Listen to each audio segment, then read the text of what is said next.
बरगड़ स्थानीय विद्यासागर एकाडेमी रे गुरु दिवस पालित हो जाइछि। तेबे गुरु आशीर्वाद ही शिक्षार्थी मानक पई सर्वश्रेष्ठ परंपरा रे गुरु को सर्वोच्च आसन रे विराजमान करा जाइछि। तेबे सर्वभारतीय स्तर में सेप्टेम्बर 5 तारिख को गुरु दिवस भाव पालन करा जाउथला बेले भारतर प्रथम उपराष्ट्रपति और द्वितीय राष्ट्रपति डॉक्टर सर्वपल्ली राधाकृष्णन जन्मदिन देश में प्रत्येक प्रांत में गुरु दिवस भाव पालन करा जाइथाय। एही क्रम में बरगड़ स्थानीय विद्यासागर एकाडेमी रे छात्र छात्री को नहीं स्कूल परिसर में गुरु दिवस पालित हो जाइछि।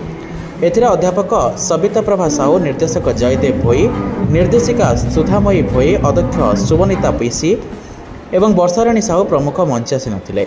ଏହି ଅବସରରେ ଅତିଥିମାନଙ୍କ ପକ୍ଷରୁ ଗୁରୁମାନଙ୍କ ଭୂମିକା ଶିକ୍ଷାର୍ଥୀମାନଙ୍କ ପ୍ରତି କେତେ ଗୁରୁତ୍ୱପୂର୍ଣ୍ଣ ତାହା ନିଜ ବକ୍ତବ୍ୟ ମାଧ୍ୟମରେ ପ୍ରତିପାଦନ କରିବା ସହିତ ନିଜେ ନିଜେ ଯେଉଁ ଆସନରେ ଅଧିଷ୍ଠିତ ହୋଇଛନ୍ତି ତାହା କେବଳ ଆଜି ଗୁରୁମାନଙ୍କ ଦ୍ୱାରା ହିଁ ସମ୍ଭବ ହୋଇପାରିଛି ବୋଲି ପ୍ରକାଶ କରିଥିଲେ।